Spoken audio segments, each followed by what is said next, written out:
आज भिडियो रे आपन को मसूर डाली बरा तरकारी शिखेबी। चलतु मसूर डाली को नहीं अध घंटे पूर्वर पानी रे बतरई दियो। मिनिमम अध घंटे पर से गुड़ा फुलीज एवं एहीपरि भाव में देखा टिके टिके फुली गला परे ताऊ काढ़ी आनिबे माने छाणी आनिबे पानी को अलग करदेबे मसूर डाली को अलग करके रखिदेबे। तापर से मसूर डाली गुडी को नहीं ग्राइंडर रे पकेबे एवं ग्राइंडिंग करिवे। ता सह रसुण जीरा एवं सुखा लंका नहीं बाटिबे एवं एई भली गोटे कंसिस्टेंसी आसीबो। ता देहरे लुण हलदी गुंड लंका गुंड पकेकी ताऊ टे भल भाव में चकुटिबे गोळई देबे जेमती सब गुडी को मिसी जिवो।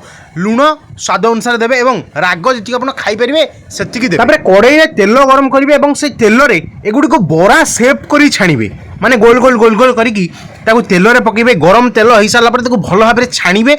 जी मात्रा में आप तेल देपारे अधिक तेल देते अधिक देवे। जदि आपको अधिक बरा करार अच्छी अधिक तेल दे छाणवे आउ ना नॉर्मल तेल देकी आपने छाणी पारे जी अनुसार देखिए कौ भाई भाव में बरा गुड़िक छणा। बरा गुड़िक गोटे पट नाली ही आसला बेलू उल्टई देवे जमी आर पट भी नाली हो भीतर भल भाव में सीझ कारण ये गोटे डाली बरा आपने प्रथम थर देखुए मसूर डाली बरा एवं आपको मुझे ग्यारंटी दूची यह आपको बहुत स्वादिष्ट लगे। तो देख पारे कौ भाव में छणा जाऊँगी यही भाव में छाणु एवं देह भी भल रेल भी अधिक ना मसूर डाली बरा कर खाइले प्रोटीन भी आपण मानक अधिक मिल से आम चैनल को सब्सक्राइब कर रखु कारण प्रोटीन अधिक मिल ना चैनल को सब्सक्राइब कले यही भाव में वीडियो आपको देखा मिल। तापर तेल गुड़िक छाणी सारा बरा गुड़ी तेल गुड़िक बाहर करदे। तेल गुड़ी बाहर करके गोटे प्लेट रखिए जो मात्रा आप तरकारी करा चाहते मैंने जनका दीटा बरा 10-10टा बरा 12-12टा बरा जी पारे से भाव में बरा तैयारी करेंगे।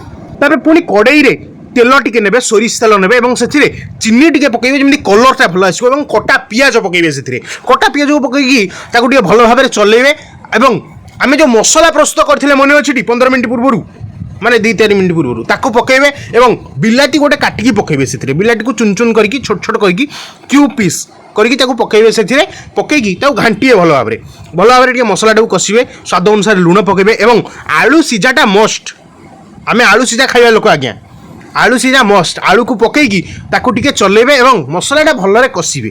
कषि सारा पर आपन मसला ये देखा टिके पानी देदेवे से जमती कि आपन झोलिया रखा चाहते तरकारी को ताने अधिक पानी देवे ना कम पानी देवे जी आपंकर रिक्वायरमेंट। तापर से बरा गुड़ी को से छाड़े मैंने पानी रे छाड़े जमी बरा गुड़ी को बुड़ी जाऊँ उठी जाऊँ बुड़ी जाऊँ उठी जाऊँ यही भाव में बरा गुड़ी को से पकईकी टिके चलईदे भल भाव में घोड़ई देवे।